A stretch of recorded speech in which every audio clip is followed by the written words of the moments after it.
Hi, I'm Deanna from Pazan Academy, and I want to show you something that you can do with the whole family, and it's a way to immerse yourself even more in literature.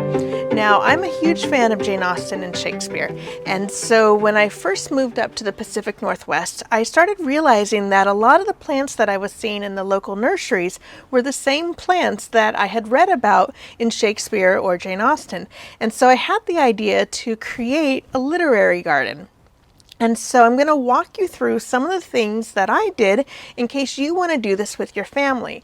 Now, this is just another way that you can immerse in the world. So if the book is really good, you want to immerse yourself in it and never let it end. And this is a way that you can sort of live in that space by creating a physical space based on what you've been reading. So let me show you the garden, and I'm going to talk about the different things that I did in order to create this space. Now, it doesn't matter how much room that you have, as long as you have a little terrace, which is not much less than what I have, because my whole garden is this walkway and a small patio.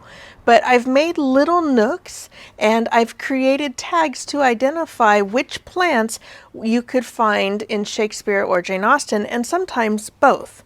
So we'll just walk through the garden, and you can see that I have bird feeders, and in my entryway here I have a lot of tags, and I like to identify plants, and so for my garden I've created these tags so I can see what the plant is. It also helps me in learning because I haven't lived up in this area for that long, and if a plant isn't doing well in a location, I can say, oh, that's a heather, it wants more shade or it needs more sun. So that's also a learning tool for me.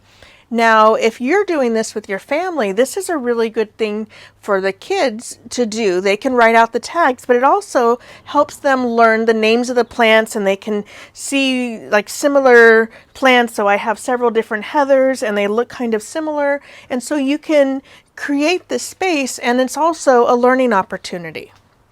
So I made tags for the plants. Now this is from a columbine, and I created this design on the computer, and I put a little picture of Shakespeare, so you know this one is from Shakespeare, and then I wrote the quote and I put in italics the name of the plant and then where it's from, the play, and then the act and the scene.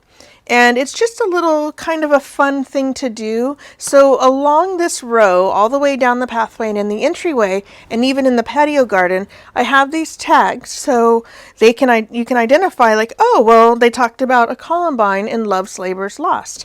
It's just a fun little way to add to the garden. So as we come to the end here, again, I don't have a lot of space. I live in an urban area. I'm surrounded by apartments, townhomes, condos, and so I've created this little nook down here that I can paint or watercolor.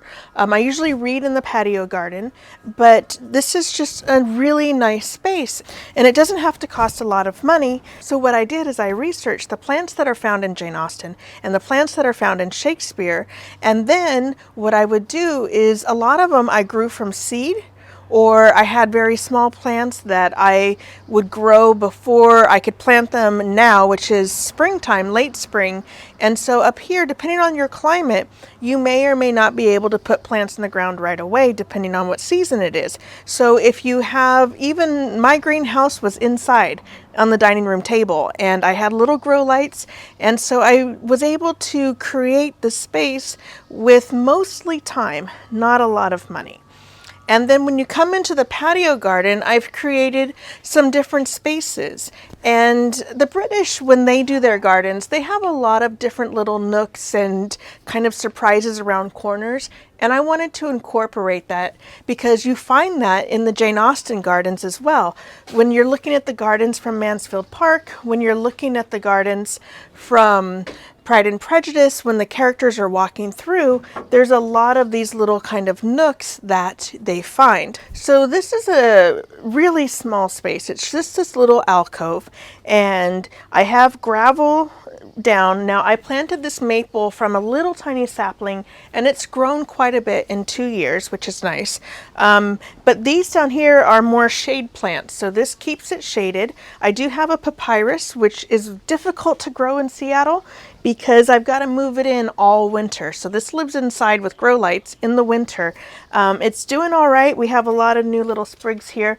Now, papyrus was not in Jane Austen or Shakespeare. That is just something that I wanted in my garden because I used to do archaeology in Egypt. So that's just for me.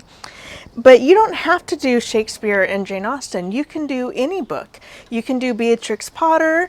I actually have little bunnies in the entryway that are kind of hidden, which is an homage to Beatrix Potter because I'm a huge fan of hers as well. And all you have to do is, as a family even, read some classic works of literature and find the plants that are mentioned. Alice in Wonderland is a great one. You could have tons of roses, white and red, and you can make your own little Alice in Wonderland garden.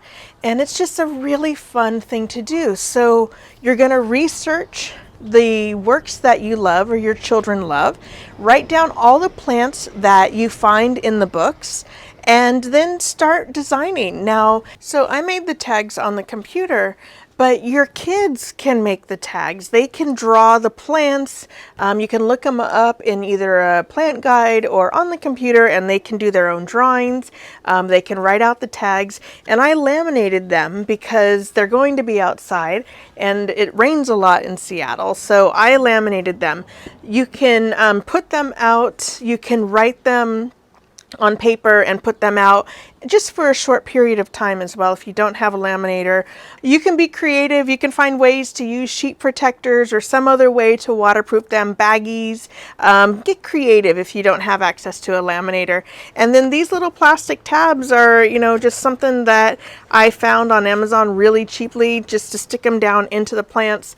You can also do wooden stakes. It just depends on how much effort and how much money that you want to spend. I kind of try to do low budget. So a lot of my pots are inexpensive, or I got secondhand, just because I didn't want to spend, thousands of dollars on creating the space, and you don't have to.